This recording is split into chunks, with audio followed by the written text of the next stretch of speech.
Guys, do you know that the American dream is facing one of its biggest identity crises in modern history? Right now, reports are showing that more Americans are leaving the United States than ever before. For many citizens, this is no longer about travel or even adventure. People are leaving because of skyrocketing living costs, political division, emotional burnout, and growing concerns about the country's future. But at the same time, America still remains one of the world's strongest economies and continues attracting people searching for opportunity. So what is the real truth behind America today? Canada just opened their borders for American asylum seekers, and they even specify if you are an activist or a social media influencer with a difference of opinion and you're fearful of prosecution, you can apply. So Canada is offering asylum for U.S. citizens who don't feel safe in the country. Canada has seen one of the highest rates of U.S. citizens seeking asylum in their country for quite some time now. And, originally when I now live in Ghana, originally when I was making my plans to move to Ghana, and I was thinking well, maybe I'm overreacting a little bit. Maybe the U.S. is not so bad. And then I started seeing countries all over the world putting in travel advisories, telling their citizens that it's not safe to visit or travel to the U.S. And so I'm like, okay, maybe I'm not overreacting. And now to see Canada offering asylum to the U.S., I am so glad I got out of there. And I hope that whoever else is wanting to leave is able to. A record number of Americans are reportedly leaving the United States permanently, not just moving states, not just taking vacations, actually leaving the country, and in some cases, even giving up their U.S. citizenship altogether. According to new reports, 2025 may have marked the first net population loss from Americans moving abroad since the Great Depression. Think about how insane that is. For basically 2 centuries, America was the place everybody wanted to move to. Now thousands are trying to figure out how to get out. And the reasons people are giving? Unaffordable housing, sky-high living costs, political division, burnout, people saying they feel like they're surviving instead of thriving. One poll found that 1 in 5 Americans would permanently leave the country if they could. Mexico has become one of the biggest destinations. Europe is seeing record numbers of Americans relocating, and the number of people officially renouncing citizenship has exploded compared to past decades. Before 2009, only a few hundred Americans gave up citizenship each year. Now, it's nearing 5,000 annually. That's not normal.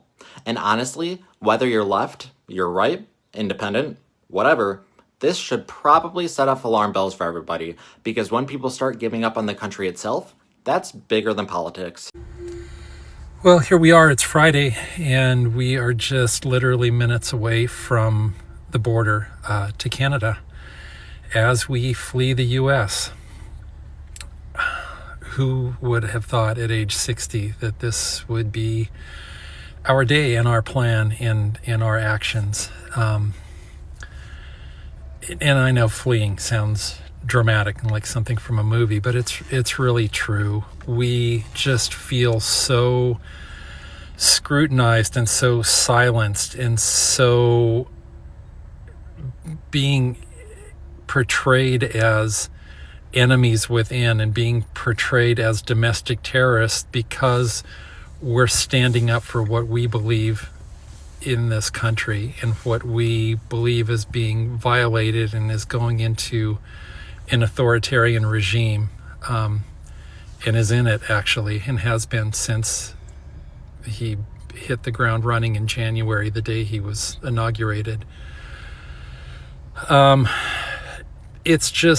It's really frightening, and it's really unsettling, and there's just no peace in that the folks that follow him and voted for him are just being barraged with this indoctrination by this cult of personality to believe through just repeated messaging that Democrats are the enemy within, his words, that all Democrats across the board are domestic terrorists, again, his words, that this straw man that they're building with Antifa to give them something to be outraged about, that they feel they need to take up some sort of vigilantism to seek out and seek retribution on their own. It's just whipping up this frenzy of hatred,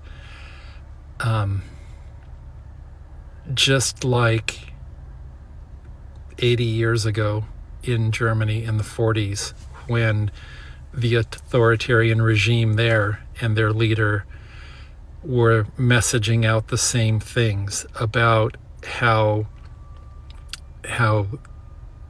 races within their country were the enemy within, were animals, were rats that needed to be exterminated. Just like this guy said a few weeks ago that Democrats were just a bug on our shoulder that just needs to be squashed and swatted away. There's so many parallels in history that are being seen all over again. And who would have thought here in the 21st century, years, hundreds of years after a civil war, after fighting for freedom in the 1940s and the 1950s to keep authoritarian regimes like this out of our country and off of our soil, that somebody would rise up from within our country with no political experience and whip up this frenzy of ego and power to try to, again, divisively create this enemy that is anti-Christian, because that's a real trigger and that's a real knee-jerk to a lot of his followers, that they're trying to destroy us and they're trying to destroy our values. When you look at it, and they're destroying the values in their actions because of who they are. Anyway, here we are. It finds us crossing over into Canada for a few weeks to get a taste of what freedom and diversity and friendship and everything is like. Again, something that we have lost and forgotten since January, with years to go in this regime. Oh my God. 10 months. It seems like a lifetime. But anyway, we'll go there. We'll check it out for 3 weeks. We'll reevaluate, see what the plan is. If it's longer, if it's extended, if it's semi-permanent, I don't know. But here's where we're at. We'll update you more as we go. Yes, absolutely. And when my family and I made that decision to leave the USA and come here to Canada, I had these mixed feelings of like guilt, like, why would you know, your ancestors fought for this country, and, you know, so many of your people are buried here and their blood, sweat, and tears, you know, went into this country. But you know what, y'all? Our mental health matters. Our mental health matters. Our money matters. And you can put yourself in an early grave just fighting and fighting and fighting. And when you look at, you know, as far as the African American community and the incidences of heart disease and all of these things, a lot of this stuff is triggered by stress, you know, lifestyle. What I found with Canada is that it's not only ranked number 5 in the world for racial equity, but the food here, you don't see the chemicals and things in the food. Like, the food tastes different. I've lost weight since I've been here, you know. So not only my mental health is improving, but my physical health is improving. You know, other things that Canada has that America doesn't have is universal health care. And, you know, in America, we had so many bills. We were paying $1,600 a month for Blue Cross Blue Shield premiums, and still getting large bills when we had to have MRIs and stuff done. And so racial equity, food, and healthcare. And also I want to mention the USD goes further. So everything that I'm buying is at a discount. So absolutely, people are understanding that we really need to find another country to have that dream that we all been dreaming. And this is why I put this guide together on how to exit the USA. Now, you don't have to come to Canada. I have highlighted over 8 countries that the top places where people are moving. I give you step by step, getting your passport, understanding the visa process, schooling if you have kids, how are you going to school your kids abroad, and so much more. You can click the link in the bio to get your copy today. What makes this conversation so fascinating is the contradiction surrounding America right now. On one side, you have Americans saying they feel exhausted, politically divided, and financially overwhelmed. Housing costs are crushing families. Social tensions are, increasing. And many people feel like they are, surviving instead of thriving. But on the other side, economic data still shows the United States outperforming, countries like Canada in GDP per capita growth and economic opportunity. That creates a very uncomfortable reality. A country can appear economically successful on paper while millions of citizens still feel emotionally drained, socially disconnected, and even uncertain about the future. Now, this entire debate perfectly captures how complicated America's situation has become.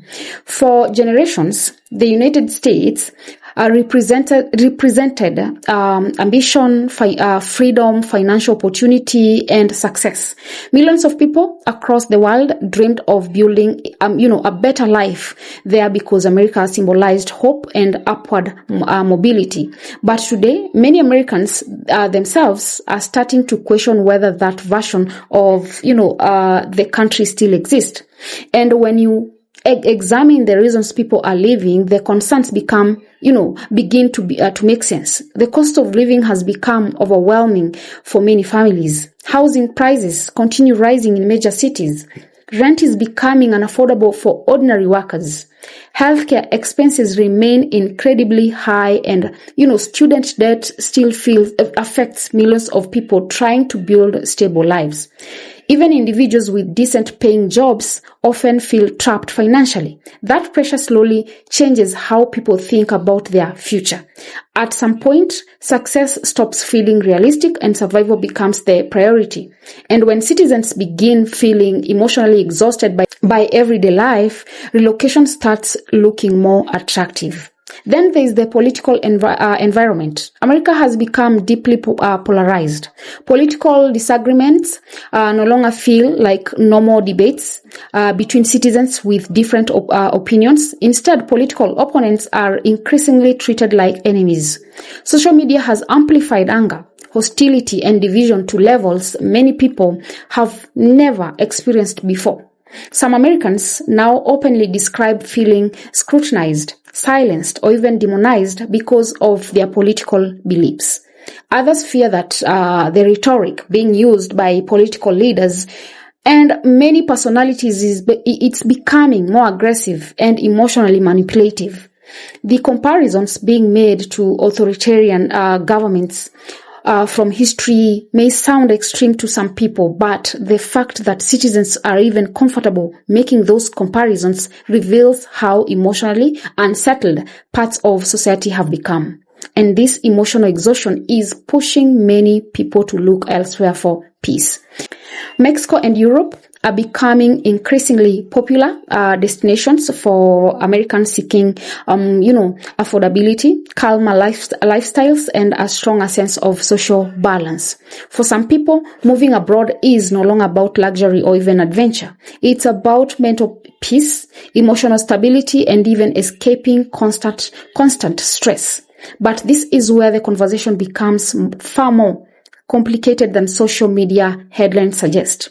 Despite the growing frustration inside the country, the United States is still one of the strongest economies in the world. economic data continues showing stronger GDP per capita growth compared to countries like Canada. Canada is often presented online as the ideal escape destination for unhappy Americans, but the economic reality is more complex.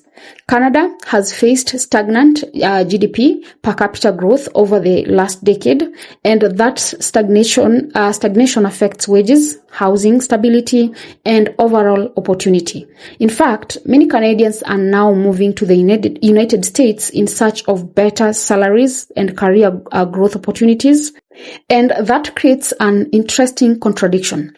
Some Americans are emotionally burned out and searching for peace outside the country, while millions of people globally still see America as one of the best places for financial opportunity and long-term success. Both realities can exist at the same time. A country can be economically powerful while also struggling socially and even emotionally. Economic growth does not automatically guarantee happiness, unity, or even trust among citizens.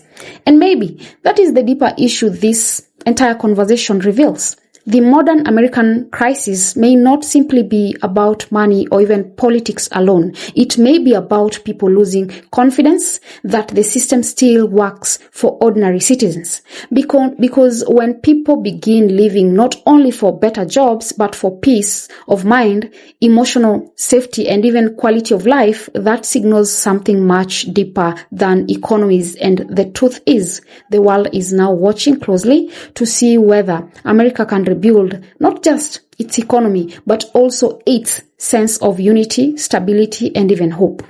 Guys, let me know. What do you think? Don't forget to subscribe, like, and share as well. And until next time, bye-bye.